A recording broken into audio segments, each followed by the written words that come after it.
Welcome back to Off Ball Takes. This is your host, RB Laws, and this is my co-host. Christopher Wells. We appreciate all the support on the recent content. Before we do get started, please don't forget to like and subscribe, and follow us on Instagram and TikTok at the OBT Podcast for more content and updates.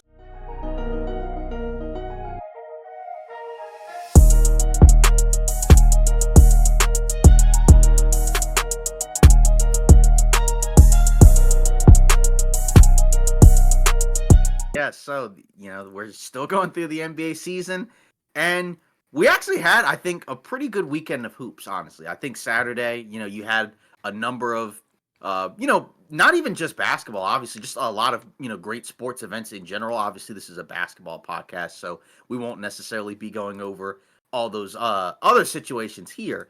But we're gonna mostly get into the basketball.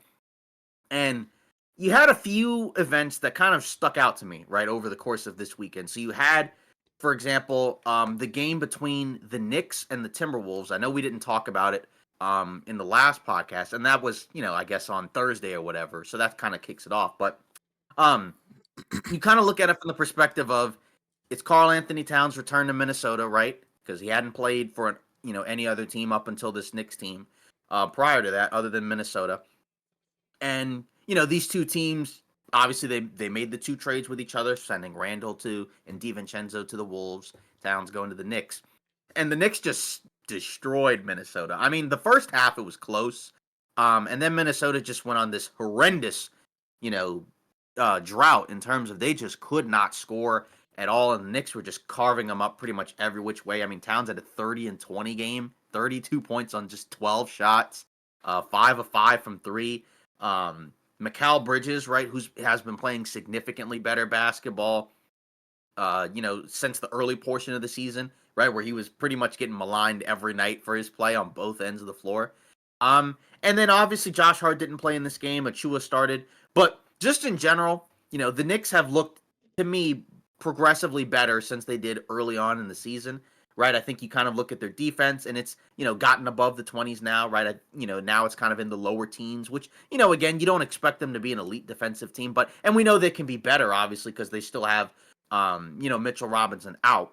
But it's good to see them progressing on both ends of the floor. I mean, the offense was already really good, but just the fact that you're getting this great version of Karl Anthony Towns, and then you kind of contrast it, with what we had seen from the Wolves as of late. Although, bizarrely before that Knicks game, they had been playing much better prior to that, right? But all of a sudden, now they're kind of sliding in the last couple of games. And even in the games where they've been better, their offense has still looked atrocious. And part of that's, Edwards hasn't played that great. And we've already talked about the supporting pieces. The entire season have not been particularly good. But from a Knicks perspective, this is pretty much kind of like the best case scenario where you're getting a great version of Karl Anthony Towns. And it's funny because we talked about it when the trade first happened, where we didn't necessarily like it or love it for either team, but we liked it initially significantly more for the Knicks. We kind of had to try to convince ourselves to like it more. Not more, but like we had to kind of convince ourselves to somewhat like it for Minnesota. But we did, at the very least, think the Knicks got the better end of the deal because you're getting the best player in the deal. And, we already kind of acknowledged that, like, the fit for Randall is kind of awkward. Even with DiVincenzo, he has not been that great this season. I mean, part of that is the role he's playing, but he also may just not be quite as good as maybe what he was with the Knicks. And now it kind of feels a lot more like a no-brainer. And, like, we knew that they had to do it anyways because they did not have a center. But just the fact that you're getting that good of a version of Towns, where, I mean, this is basically like a career year for him on a team that's winning, and he's a big part of it. This is kind of the best case scenario for him, right? And now, like, if you're a Knicks fan, you're probably, loving this guy now, because I'm sure there were Knicks fans that were maybe kind of split, which tends to happen when you have, like, a polarizing player that comes to a new team. But, now, this is looking great. You're just kind of hoping and praying that you can continue to improve, and kind of maybe inch a little bit closer to the next tier of teams that you want to get to, right? Because they're not quite in the Boston tier.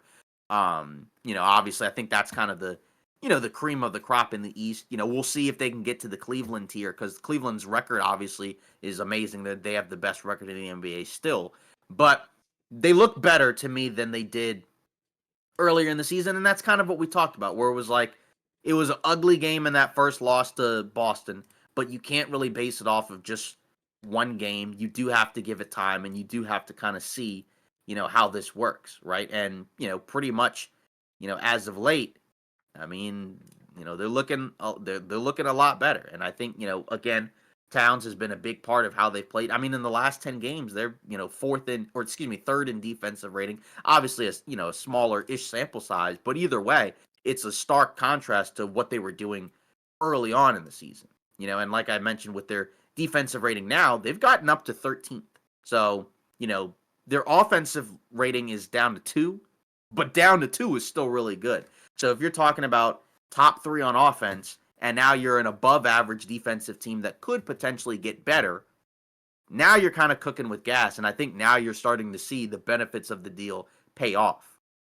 Yeah, 100%. I think, for people who thought that the Knicks were going to be good with this move, I think this is exactly the version of them that you would want to see. Obviously, like you said, defensively, they still can get better. Hoping that Mitchell Robinson does come back, but I think a big reason as to why they are better defensively is Precious Achiuwa being back. I think that's kind of like an underrated thing because I think now if you give him more minutes, that's less minutes for a guy like Jericho Sims. So I think, in general, the Knicks have looked amazing. And it's funny because I think a lot of people were very split on this move in the first place, bringing Cat to New York in the first place, because I think the general consensus was Anthony Edwards and Karl Anthony Towns were actually a pretty solid duo. Like, I think people wanted to see a little bit more. Mhm. But I think just the fit offensively for him in New York is just so much better. Like, it just makes more sense because I think they have more offensive weapons around. Those guys like Jalen Brunson and Towns as well. So, it just makes more sense, I think, from an individual standpoint for him, but also from a team aspect as well. And I think we were kind of just waiting for them to get the gears turning. It just took them a little bit longer because at the beginning of the season, it was looking like crap. But now it's looked a lot better. You're kind of reaching into your bag with a little bit of depth. Deuce McBride still is continuing to play fairly well. You're just kind of hoping and praying that Mitchell Robinson can get back onto the floor very, very soon because I think that'll be a very big immediate impact. But yeah, Mikal Bridges, I think his play is kind of leveled out. OG Anunoby looks still pretty solid defensively. Like you said, Towns having a career year, and Jalen Brunson is just playing out of his mind as well. And the two of those guys together, it's really, really special, I think, because that 1-2 punch combo, it's borderline unguardable the way they can go from a pick and roll to 5-out sets. It's ridiculous. Yeah, and then now you're kind of at the point where, Towns, he's basically now played himself into probably the starter for the All-Star game, right? Because, I mean, 100%. obviously, like with Embiid being out, obviously he'll still get votes, I guess, from the fans, but Hmm. he may not get quite as much now. And especially with Towns in that New York market, and they're good, and Yeah. he's a big part of it. The big He's pretty bodega, much man. played it. Yeah, exactly. He's played his way now, I think, into that spot. And the All-Star grouping in general for the East, I feel like is going to be pretty different this year just because of, the combination of things like injuries and Hmm. player movement and things like that. Hmm. But just in general, it's just kind of great to see because again, it's a guy who's been kind of polarizing, for a lot of fans at different points. And like last year, he was good for Minnesota. Hmm. It's just obviously once you got to the Dallas series, that's where it became a problem. Because if you go back to the Denver series, he played, pretty well Yeah. in a lot of those games, and he was good against the Suns. So, it's just I think we were more so kind of surprised that we thought they would give him one more year, right? I think Yeah. that was kind of the part that you kind of expected at a certain point they'd probably move on, but not right after making the Western Conference Finals. But I think we both said at the time that we kind of felt like with that deal, it made this year for Minnesota more of a gap year, where it's like I don't think they're going to realistically win the title. Not that they couldn't be a quote unquote contender, but just stuff feels off with this team, right? Like I mean, even after a relatively decent stretch of games, then you have the horrible loss to the Knicks, right? And Edwards, he's coming out talking about how terrible their offense is, and then they follow it up with another bad loss to the Golden State Warriors, right? Right. Who had not been playing very well as of late, anyways. Draymond's not there, and then they barely scratched 20 points halfway through the game.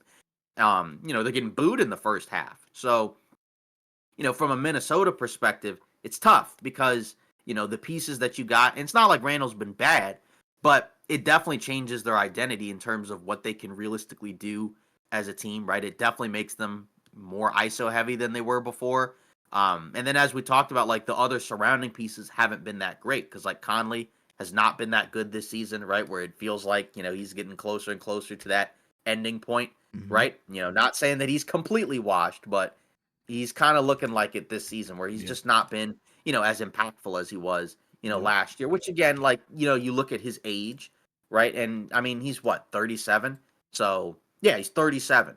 And this season, he's given you 8 points, 4.5 assists, 34 from the field, 36 from three. Compare that to last season, right? 11 points doesn't completely jump off the page, but 11.6 assists, 46 from the field, 44 from three, right? And that's kind of the big thing there where it's just he's not been good this year. And, that's tough because they need that type of guy to kind of, control and steward the offense at times. So it's not always necessarily like Edwards and Randall dribbling the air out of the ball. And then even like a Jaden McDaniels, like, again, I feel like, the last couple of seasons, his offense just hasn't been that impactful, right? Where, I mean, like last season, he was at 49 from the field, which even though he's not shooting that well from three, that's okay. But, now this season, he's down to 44, 32 from three, like just to me, like that's a problem. And I know he's played more four at times this year because they've kind of tried some different lineups. And then even DiVincenzo, we've already mentioned his numbers where he's not really been that great. So, 37 from the field and 33 from three for DiVincenzo. So just not a good season really at all. And that's kind of the key thing there is that like that was actually the thing that I think people, if they liked the deal for Minnesota more, the DiVincenzo piece was the piece that they thought would push it ahead because people were like this guy was an impactful playoff player for the Knicks, and it's like, well, sometimes it kind of is as simple as if you get the best player in the deal, you've probably won that trade, right? And obviously, like there's still a ton of basketball to go, but for the Wolves, it's also brutal that they're in the West, right? Like they're one game above 500, 14 and 13. They're the 10 seed right now. But again, to be fair, if you look at the 6 through 12, 6 through 11 group in the West, all of those teams at different points have been anywhere from like 5 to 11 pretty much, right? So, if you told me 2 weeks later the Wolves, move back up to like 5 or 6, I'd believe it. But if you also told me 2 weeks from now they're like at 8 or 9, I'd believe it because it just still feels like something's missing. And that's a team that I do feel like they should be a team that I think you should watch for at the deadline. Maybe they don't really do anything of significance because they are in the second apron.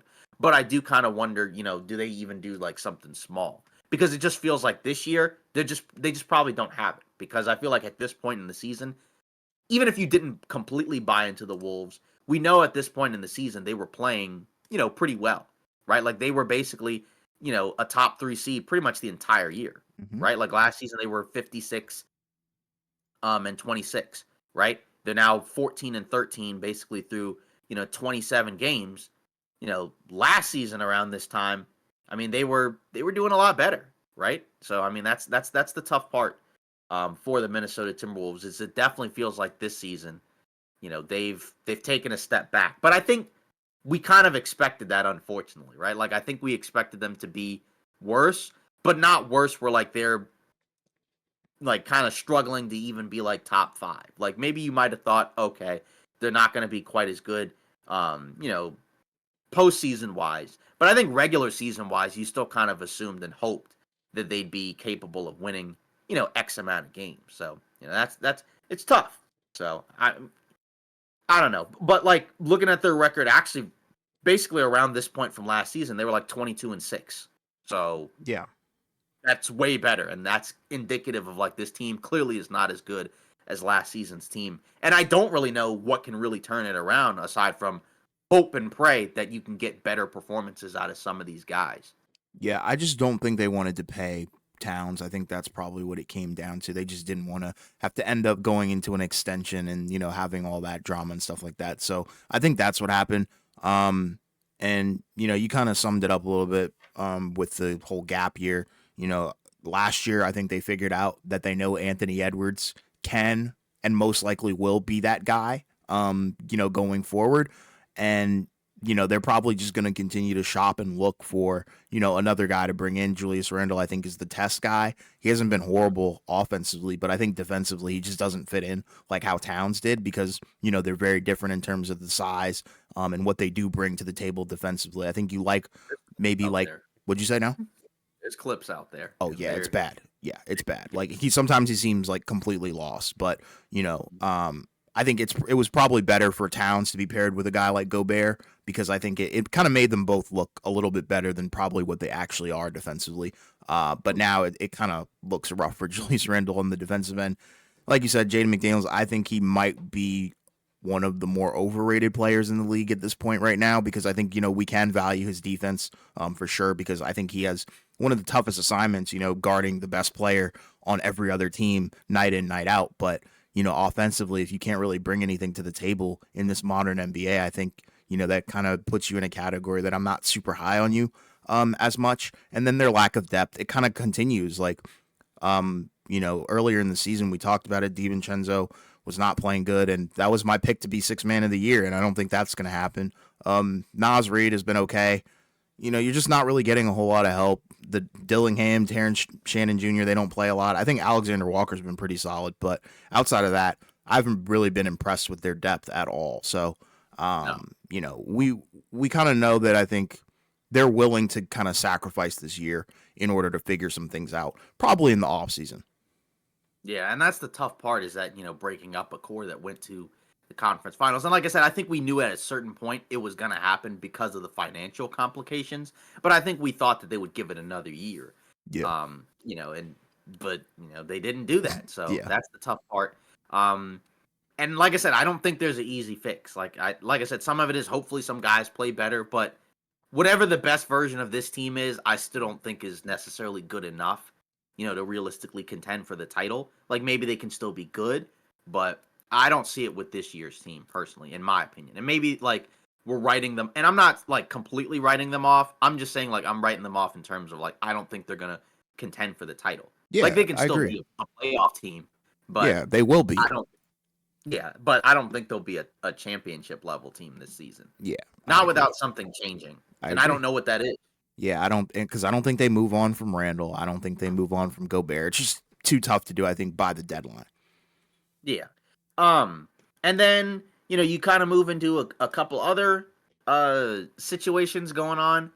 The Sacramento Kings, what the heck is going on with them? So, on Saturday, they played the Lakers. Inside actually they had two games against the Lakers, right? One on Saturday, and actually before that they had one, I believe it was on Thursday, right? The same day as the Knicks game, and they lost both of those games. And if you look at how the Kings have been playing recently, they're 4-6 in their last 10. They've lost four in a row. They're like 3-9 or 2-9 or so in games decided by 5 points or less.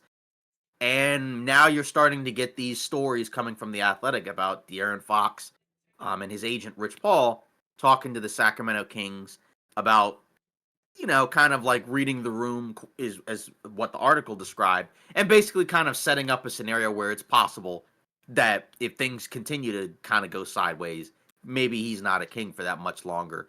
This is a team that I think neither you nor I were super high on going into the season. We have not been super high on Sacramento as a whole, mainly as a playoff team, not Mm-hmm. necessarily as a regular season team. Mm-hmm. But, it's rough because 2 seasons ago, right, they're a team that hadn't made the playoffs in 20 years, basically.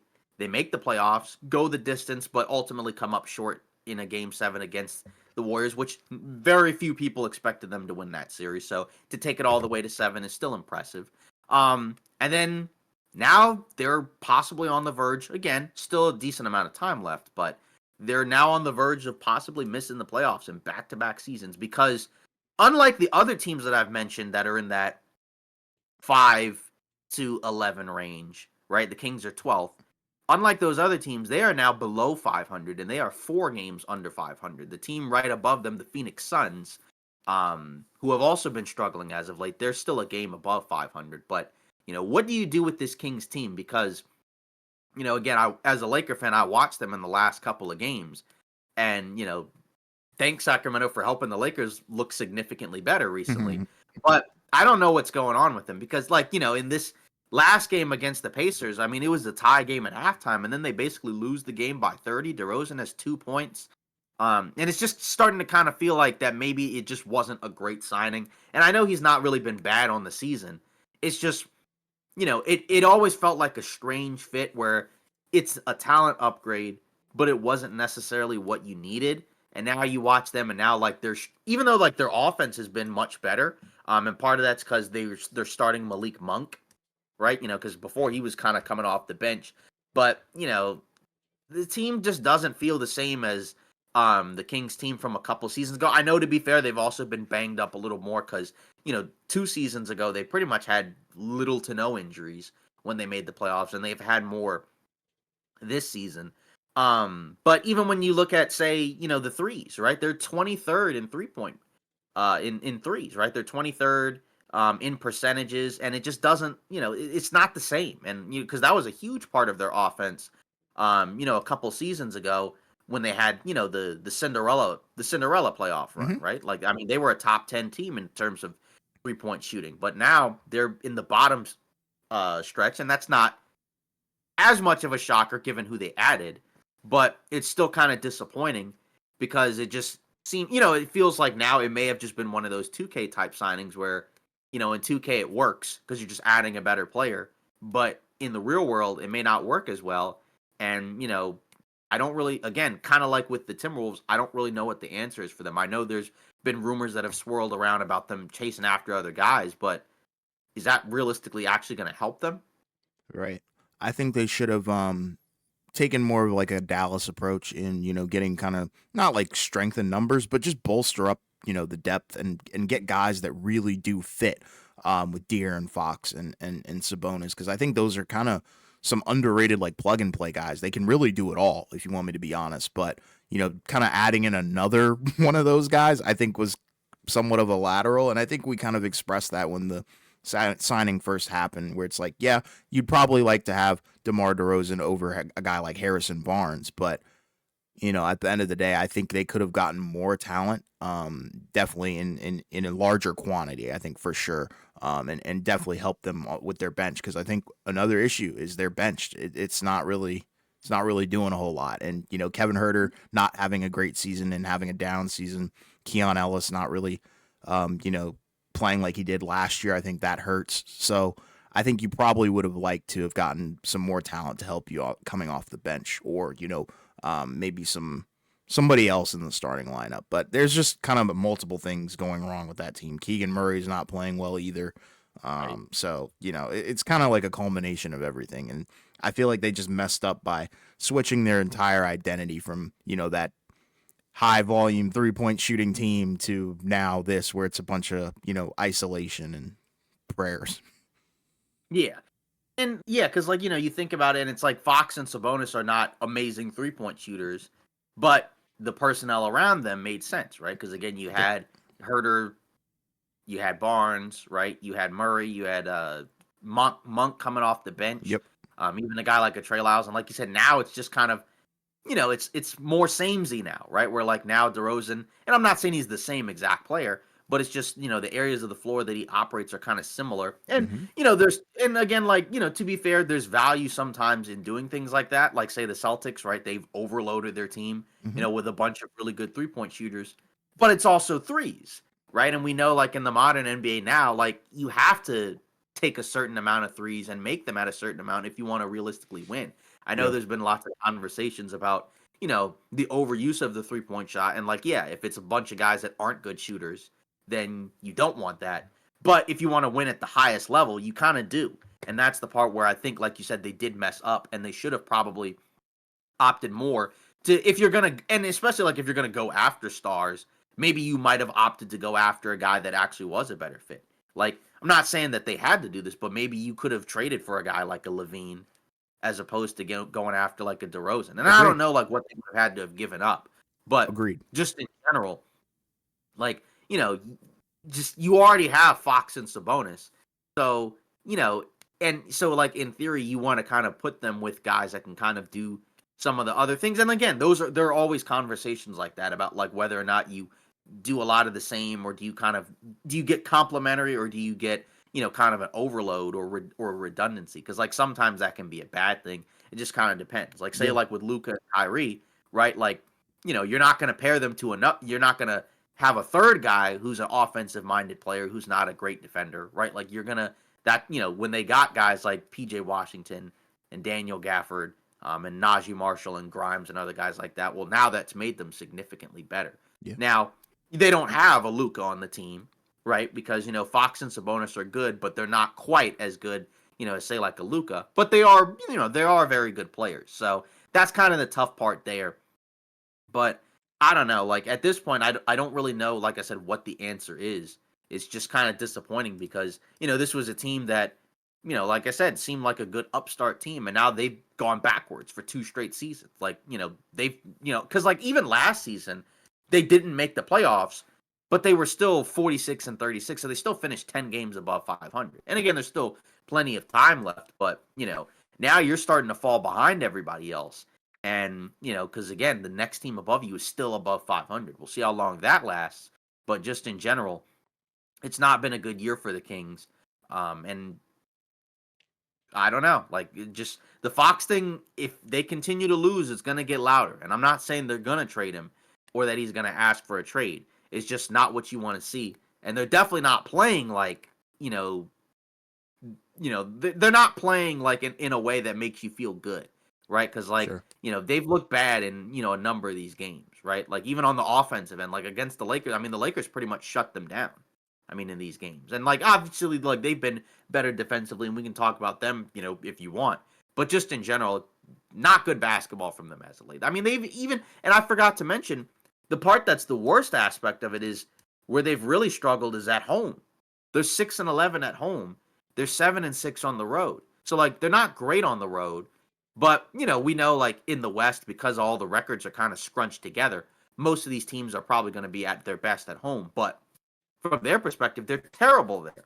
And that's supposed to be the advantage they're supposed to have, compared to some of these other teams, right? Because, again, the year they made the playoffs, again, the home crowd was kind of the thing that everybody was super excited about the most, right? Just the fact that, their crowd was always, super Yeah, excited, just great fans and things like that. But, it hasn't mattered this year. And like, like I said, in that Pacers game, they were getting booed yeah, in the second half, which again, they've been not very good recently, and this one was easily their worst loss against a team that is worse than the last couple of teams they've played. So that's not great. But just in general, you know, uh, just I don't know. It's just kind of tough because, like I said, like it's not really like an "I told you so" thing, but it's just kind of surprising because again, I think we still thought they'd not be this bad. Especially like even like when you look at their net rating prior to these losses, like they were doing better, right? They were like top 10 in net rating. Now they've dropped to 14. hmm But the fact that they're 4 games below 500 was still with a positive net rating is kind of wild, right? Because most of the other teams that are above them, or most of the other teams with similar ish records have a negative net rating, right? Like the Spurs are a couple games above 500 and they have a negative net rating. But again, part of it is like we talked about, the Kings have not been good in crunch time, which is where you would think they would be because you would think they'd be good in crunch time because of the personnel they have, right? Like yeah. Fox and DeRozan have been considered pretty clutch, players offensively. hmm Yeah, they have kind of a reputation of being closers, so that is kind of odd. But I think Sacramento. This is looking like Sacramento of old. If you want me to be honest, I don't know if they really can do anything about it. This season, because I mean, who would really realistically be moved, and would teams really want those players? Yeah, I don't know. Yeah. It's kind of weird, Yep. but we'll see we'll see what happens from here on out. But Yeah. it's certainly a story to watch, just because, especially given how crazy the Western Conference is. Because that's going to be the vast majority of our focus in this episode, anyway. That's kind of what we're talking about. hmm But on the flip side, right, like a team that has been playing much better is the Lakers, right? The team that I mentioned that they played against twice. Now they've won 3 in a row. Now they're 4 games above 500, right? They had the horrible stretch where they just did not look good. Basically horrible defense, good offense that was getting worse. And now in these last 5 games or so, they've been the worst offensive team, but the best defensive team. Now, when you watch them play, there are some things, that do kind of stand out. Like you can see LeBron's effort on defense has been better, right? He had the stretch where he basically had a week off and only missed like 2 games. So that's been pretty good for him. It's not just that, but that is part of it. Also, now they're playing more drop on defense. They've started Max Christie, I guess, as opposed to Cam Reddish, right? Which is good because we talked about it going into the season. They needed Max Christie to be good in order for them to be better, just because of what he profiles as a player. Austin's back, he's playing better, right? D'Lo's still coming off the bench.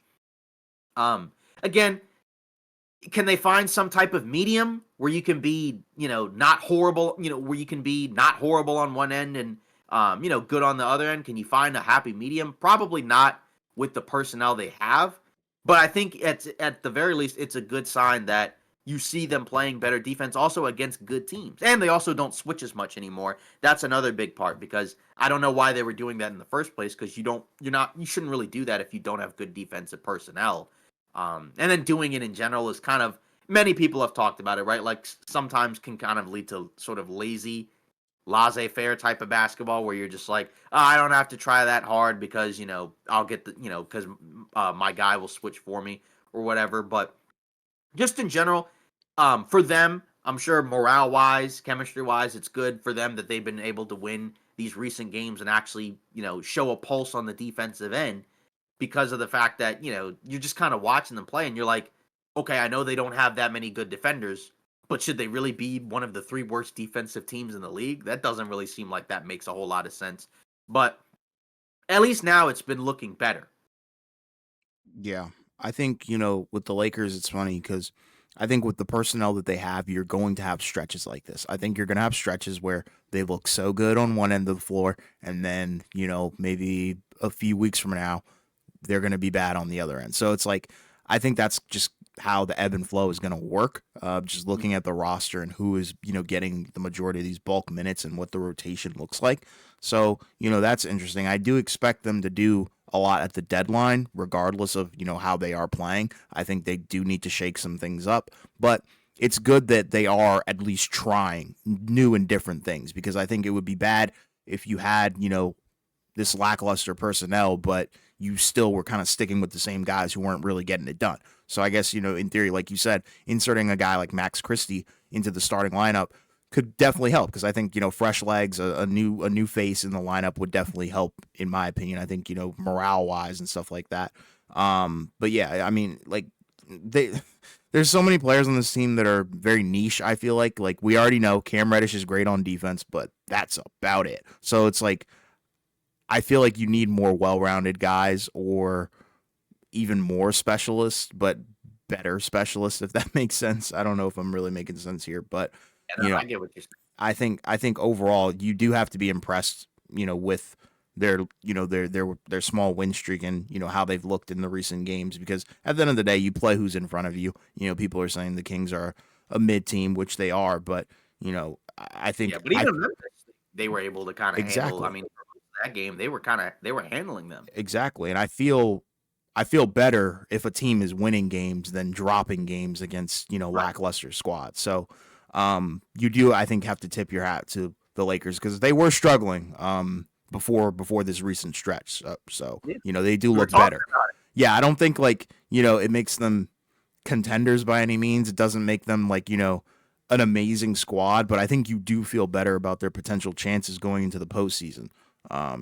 If they can, continue to stack up wins like that, because that's really all that matters is just continuing to go on win streaks and stack it up Yeah. and actually look good while doing it. Yeah, and that's kind of where, a lot of the teams in this mix kind of are, where it's Hmm. like you feel like that on any given night, they could be good, Hmm. they could look not so good, Hmm. for stretches, but maybe ideally if you could make some moves, right, you could be better. Like Yeah. say, Lakers, Denver, Golden State, you know, Wolves, Clippers, Spurs, Suns, whatever, right? Like they all feel like maybe except for this because I don't think the Spurs are like competing in the same way that the other teams are. Like they're not trying to compete for the title. Sure. They're trying to be good. Yeah. But those other teams are like, in theory, going into the season, they were trying to chase a title. So I feel like with a lot of those teams, it feels like they're probably at least a couple moves away. Like say Golden State, they made the trade for Dennis Schroeder, but they still need more. Like that's not enough for me to really feel like they're going to be moved up into the next tier. Like say, and it's just kind of wild how back and forth it is, right? Because a few days ago they lost by 50, and they were the 10 seed, and now they get a win over the Minnesota Timberwolves. Now they're back up to 7, right? Yeah. Whereas Minnesota, it was 10. And then even look at Phoenix, right? 4-6 in their last 10. A couple of losses, right? 1-2 the Indiana Pacers, right? This was a game where I believe Devin Booker got hurt in the game, unfortunately. And now he's going to be out for a couple of games. He just missed the other game they played. And then another loss to the Detroit Pistons, right? Who've been playing better basketball this season, right? But they were kind of going through a tough stretch where they were 4-6 in their last 10. And one of those wins is against the Suns. And then the other one was, the wild one against the Heat, right? Where they were up 20 in the fourth, then blew it, and then still found a way to pull it out in the end. But, with the Suns, what do we kind of look at for them here at this point, right? Because obviously we know, by and large, record-wise, when Durant plays, they're really good. When he doesn't play, they're very awful. But you just haven't been able to get enough games from him. And now Booker's hurt. And now they have these other rumors now talking about maybe Jimmy Butler, is kind of on the way there. Who knows, possibly. But, I think, again, they're still in that tier of they could be better if they add another move. But maybe it feels like, I'm not going to say like what we saw earlier in the season was like completely fake or Mm. fraudulent. But this feels like a different team compared to what we saw earlier in the season. And some of that, again, is the lack of availability for some of these guys. But we still knew that, like, even going into the season, they still would need some type of personnel upgrades, especially at that 5 spot. Because, ideally, you know, you don't want to rely a whole lot on, the guys that they have at the center spot, right? Like Nurkic, Mason Plumlee, but that's kind of all you got at this point, right? Yeah. But they do have the Josh Okogie trade chip, I guess, where they could possibly flip that for something else. Of course, we'll see what happens with Bradley Beal, right? Because that rumor continues to, kind of go crazy. But what do you think of what's going on here? Because it does kind of feel like recently they've been slipping. And like I can understand, like, yeah, your best player when he's out, you're not going to be as good, but it still feels like they shouldn't be that bad, even when you have both, Beal and Booker, or or in this case, Beal and Durant in these last couple of games. Yeah, this is probably one of my more watched teams that I've watched this season, and it's just been hot and cold with this team, I think. You Okay. talked about it early in the season. It was pretty spectacular what they were doing on both ends of the floor, I thought, offensively, and then obviously some of their key, rotational guys being defensive stalwarts and stuff like that. The glaring issue was always Nurkic, I feel like, from the jump. So I don't think that like is super surprising to me. I just haven't really been impressed with the cohesion at this point. And like you said, it's definitely due to the fact that these guys aren't really playing a lot together. When one is out, it kind of everything kind of falls apart. And I think that's the disappointing thing, because I think people kind of thought that Bradley Beal was going to be that guy who could step up if KD was out, or Book was out, and it really hasn't translated to that. Like, I mean, in the Detroit game somewhat, but you still lost. So Mhm. I'm not trying to blame him or anything, but it just hasn't really worked out. I think that big three as a whole just isn't really what was advertised. And I do understand where you're not saying like it's fraudulent, but it just was. It wasn't going to be sustainable, probably due to the fact that they can't stay healthy. So I think you would probably prefer to bring in, maybe a change of identity or something like that. So I do understand where the Bradley Beal rumor is coming from. Depth wise, they've been okay. I feel like it has tapered off a lot. I think, earlier in the season, the rotational guys were playing out of their minds. They've definitely Mhm. cooled down. And I think that is due to the fact that, when your best player goes down and out for a stretch of time, I think you start to lose confidence. And then now Booker out as well. And Booker has been, I think, underwhelming this season. Not bad by any means, not overrated, just not as good as previous years. So I think that's something to watch out for as well. I don't think they've been playing nearly their best basketball. Yeah, I mean, and again, like you knew that they were going to be worse without Durant. It's just, Yeah. again, the drop off is just very stark. And I Mm-hmm. think, obviously we know he's very important on, not just offense, but also on defense. And Mm-hmm. that's kind of the other aspect where it's like when he's not out there, you can definitely feel that they miss him pretty much in every facet of the game, Yeah. which is kind of tough, right? Because again, at this point in his career, given the age, you'd like to be at a point where, worst case scenario in the regular season, you could be like, we'll be okay if he's out for like a week, but that hasn't been the case pretty much at all. I mean, and again, with the big three, the selling point is kind of like we can win games like if one of those guys are out. Exactly. If one of these guys is out, because we still have two other, star level guys, and that just has not been the case. No. Again, mainly when Durant's been out. So, I mean, do you think that this happens? Like, because obviously, like this Butler thing, we know what's been going on. Where obviously there's been a lot of rumors about him.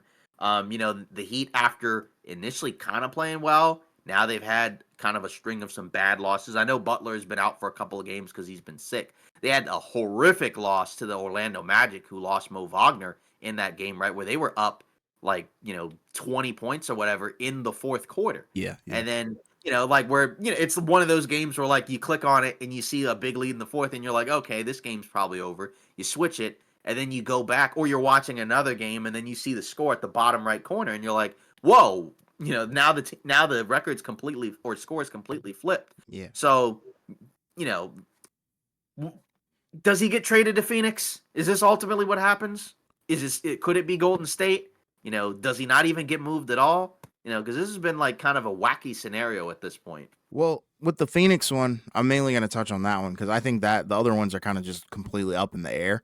The Phoenix one only comes down to one person and one person only, and that's Right. Bradley Beal.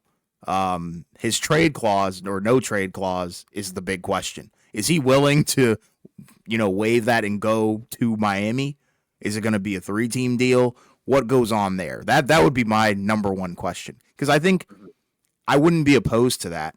I would be intrigued by bringing in a guy like Jimmy Butler, who probably is more well rounded and does a little bit more, on the winning side of basketball games than a guy like Bradley Beal. So I wouldn't be opposed to that. I think I would like that big three of Booker, Katie, and Jimmy Butler more than one involving Bradley Beal. But like I said, it kind of just depends on, well, does he want to go to Miami?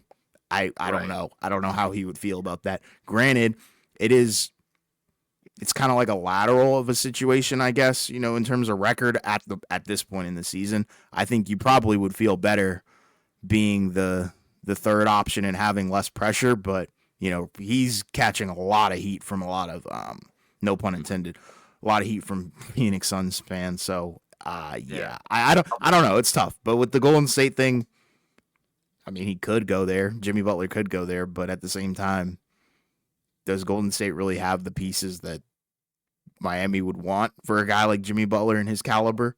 I wouldn't be You think? satisfied with Pods, not Kaminga Yeah. either. Like I'm Yeah. not a fan. I'm really I not. mean, yeah, I think for Golden State, that one comes down to how much are they actually willing to part with those young guys Right. for the possible chance at helping Steph get another title, or Right. Steph and Draymond getting another title. And I don't know, because I think it's very clear for them that they probably overvalued their young guys in the offseason. And now they're in a point where, like, not that teams still wouldn't want them, but now you're kind of like, now you're hearing like, oh, now they're a little bit more willing to part with guys, because I think they were kind of hoping and praying that those guys would get better, Yeah. and that doesn't necessarily. And it's not like Kaminga is horrible. It's not like he's bad. It's No. just, I think that he doesn't fit this team, especially if they're actually going to try to contend for the title. It's Doesn't not even going to. start. Yeah, it's not going to be good enough against the best teams in the NBA. It's just not.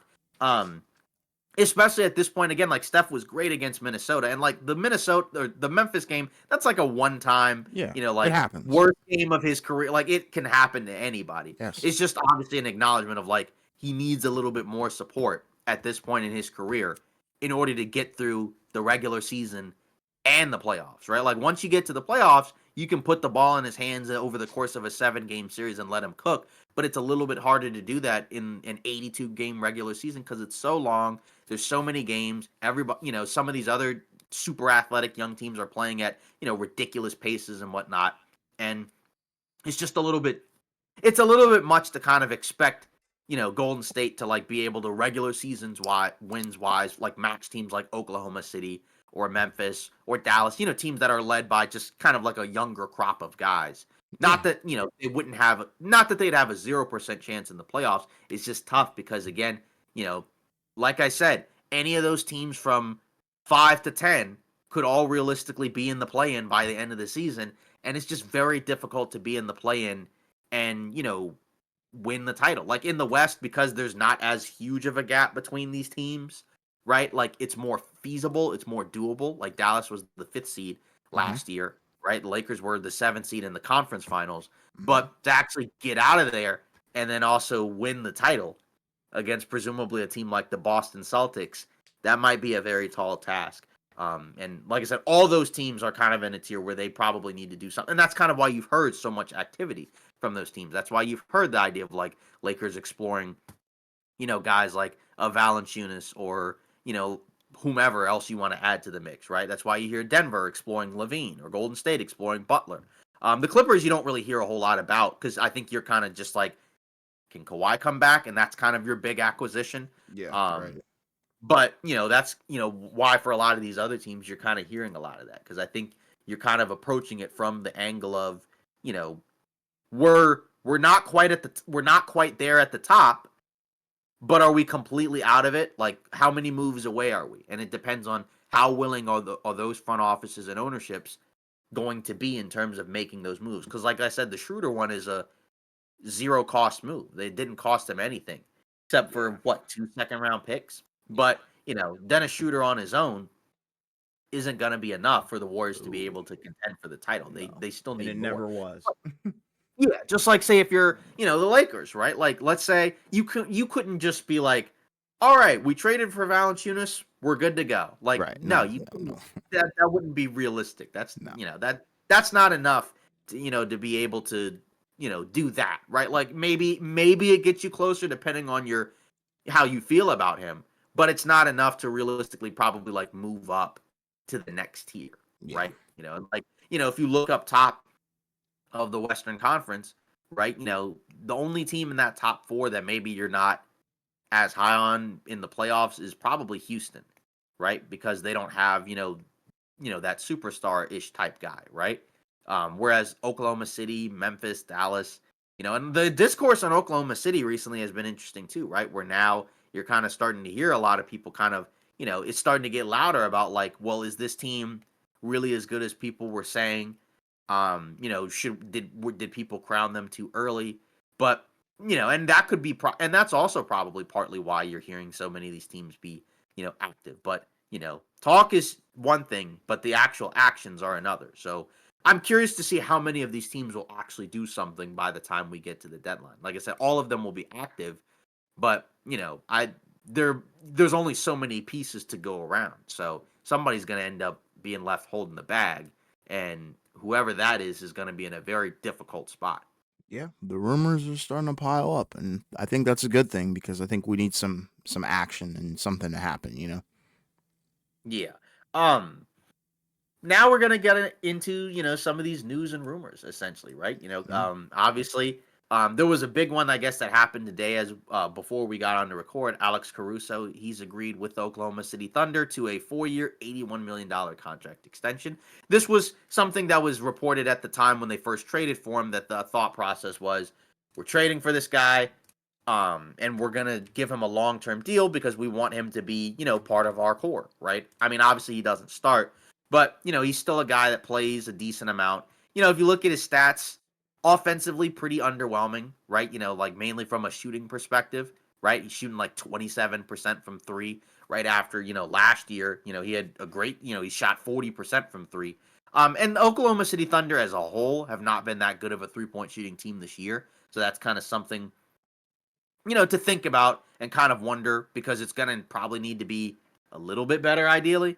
But either way, we still know what he can do on the defensive end, right? He's been an all NBA defensive guard. He can guard multiple positions. You just don't really want him guarding Giannis.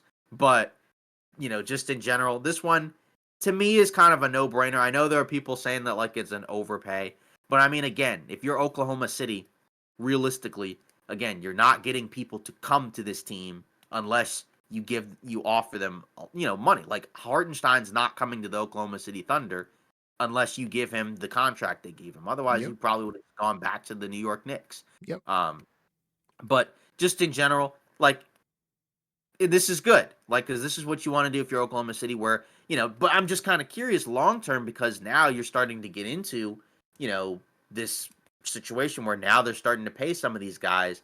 And, they have a couple other guys that'll be on the way, right? Because, Chet Holmgren and Jalen Williams, they haven't been, paid yet because they're still, in year 3. But next off season, right, is when they're presumably going to be due for extensions, and this team is going to get, a lot more expensive. They still have some flexibility now to potentially do some things. I don't know what they're going to do. I know Jake Fisher mentioned the idea of them possibly trading for Cam Johnson, and I guess we can get into that too.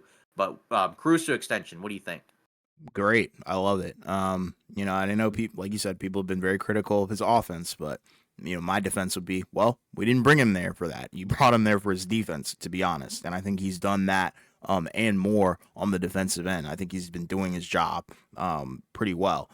Granted, like, you would want his offense. Like, I'm not saying you don't want or need it, but, you know, um, yeah, makes total sense to me. And, I don't think it's an overpay. I think it's a long term thing. Mhm. Yeah, I mean that's about what Lou Dort got, right? Yeah. Somewhere along those Something lines. yeah. Yeah. So and then Cam Johnson, Jake Fisher kind of mentioned that maybe that's a player that Oklahoma City could go after.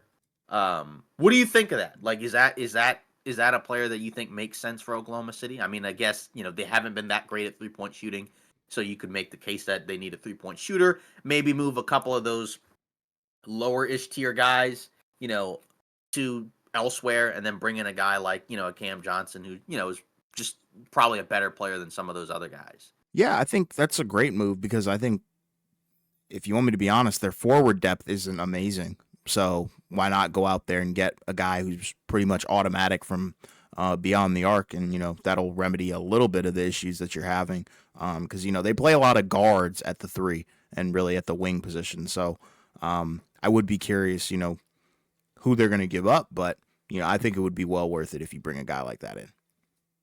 Yeah, I do kind of wonder, what the plan is. I mean, I suppose, it could be one of those type of things where maybe it's like, I don't know, like an Aaron Wiggins, a Mm-hmm. Kenrich Williams, and then Mm-hmm. maybe like a couple of those young guys who don't really play a Yeah, I'd be whole fine lot. with that.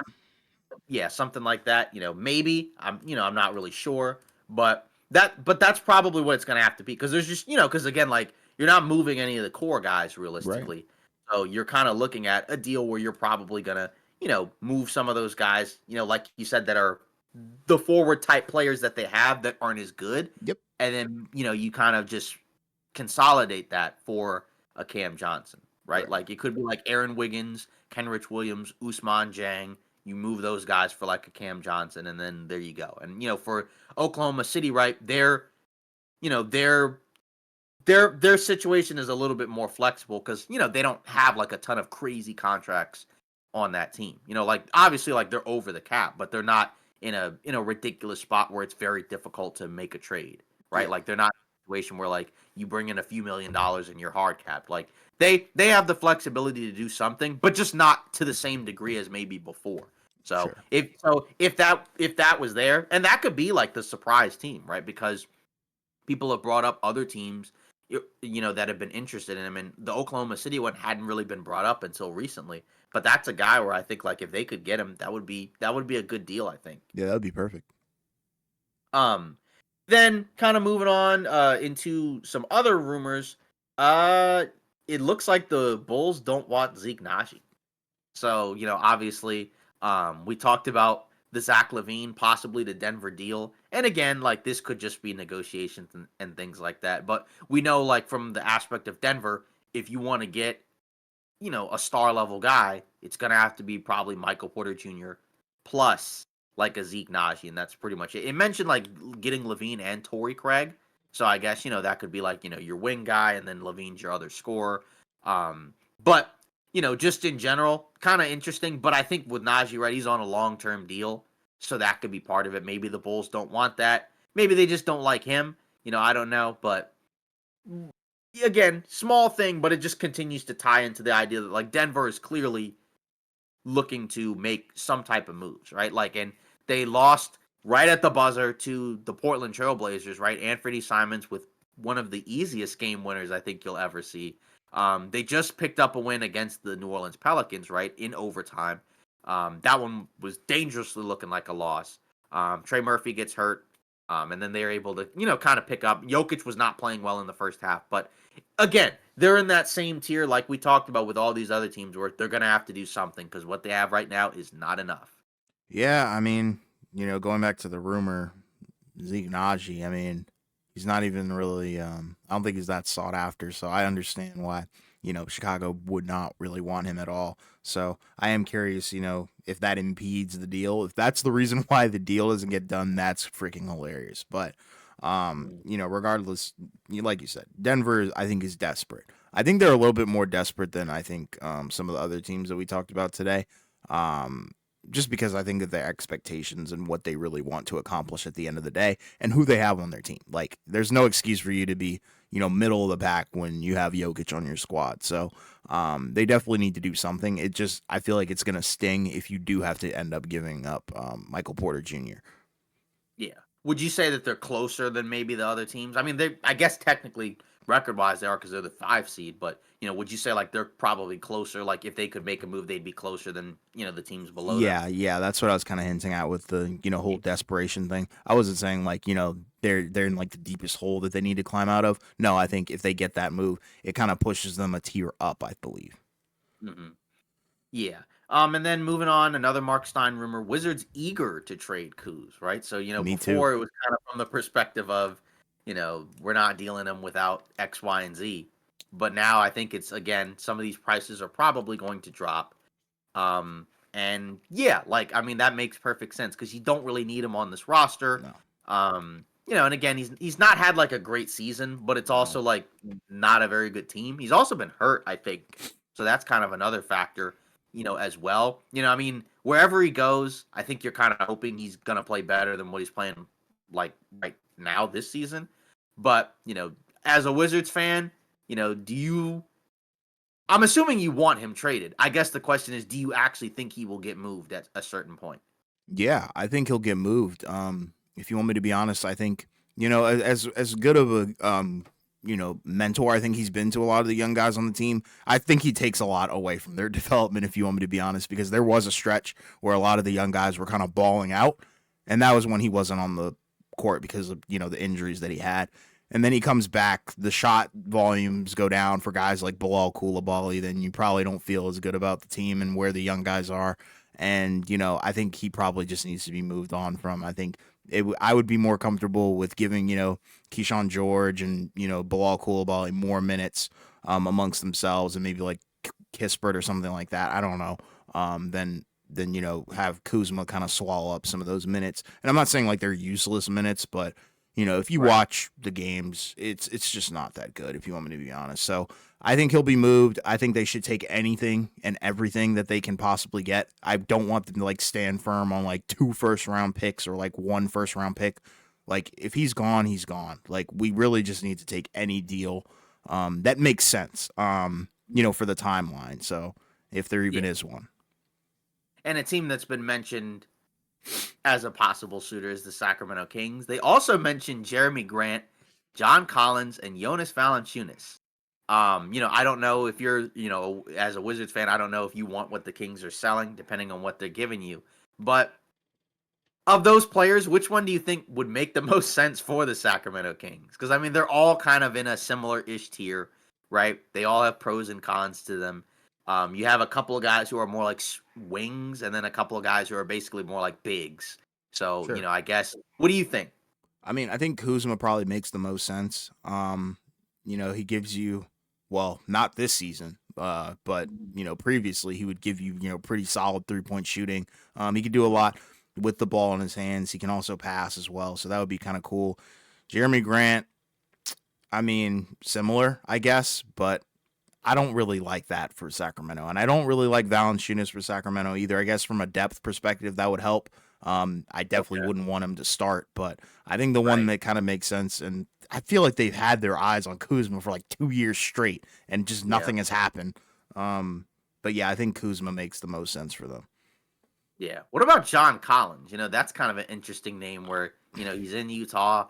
I guess he's been playing better this season.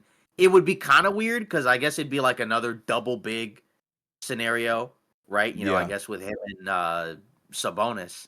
Well, But, and then I guess presumably you're moving, but then it's like, who's in that deal? I mean, like, I guess, because DeRozan, I'm assuming, isn't getting moved. So then it's like, is Murray in that deal?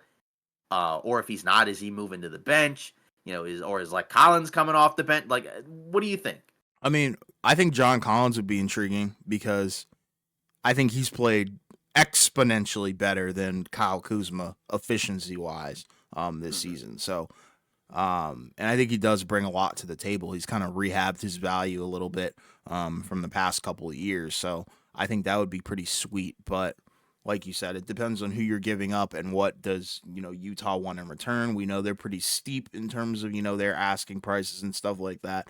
So I would be kind of curious who's going to be involved in that deal, who's staying, who's leaving, and like you said, what does the rotation look like? I would probably start the guy because I think Keegan Murray has just been not abysmal, but the regression is just not that good. And I think you probably want to shake things up before things get really, really crappy. Would you close games with Russell Westbrook or Keegan Murray? Probably Russ at Okay. this Yeah, point. yeah, it's kind of just an interesting, because with the Denver scenario, like there's a lot of games where he's closing over like a Michael Porter Jr. And I think that kind of speaks volumes about, what they're possibly thinking of doing. But yeah, Yeah. moving on. John Wall looking to come back. Sure, we'll see what happens with that. And Wow. then All yeah, right. no, but we'll see. It'd be I'm interesting if praying he for it, but I yeah, mean, is it it'd be really going to amount to a whole lot? I don't know.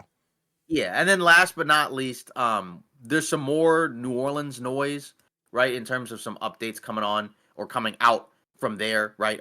Jovan Buha of the Athletic, he's mentioned basically at this point that like pretty much almost everybody is on the table. Like I think they mentioned like they want to keep Trey Murphy and Herb Jones, but pretty much everybody else, they're okay with moving on, which is kind of interesting. And I think we kind of talked about that from the perspective of like New Orleans has been atrocious. As I just mentioned, they just blew a game against the Denver Nuggets in overtime when they could have won the game. Not that they're like at this point like gonna win a whole lot of games, but it just hasn't worked for New Orleans this season. They are, what, 5-20? Yeah, they are 5-24. So they are pretty much completely cooked this season. And you just kind of wonder what is the move for them? Like, because people have talked about like, could Zion go somewhere? Could Ingram? We've been talking about Ingram stuff for, months at this point.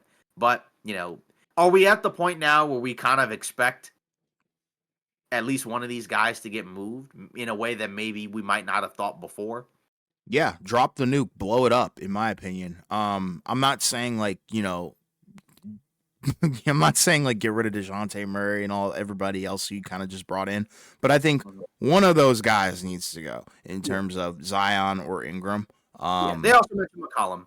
Yeah, I think he's also liable to go as well. I think just, the team has just run its course. If we're going to be honest, like the Zion era, it wasn't pretty. I think it had its highs and it had its lows, and yeah, the lows are really freaking low. So I think you probably need to move on from one of those guys. Maybe bring in a better complementary piece, I guess, for Zion if you're going to end up keeping him, and vice versa for Brandon Ingram. But I feel like you would probably want to give up on Ingram more so than Zion just because of the potential future that you could still hold on to, but regardless, Yeah. it's just been so freaking grim in New Orleans.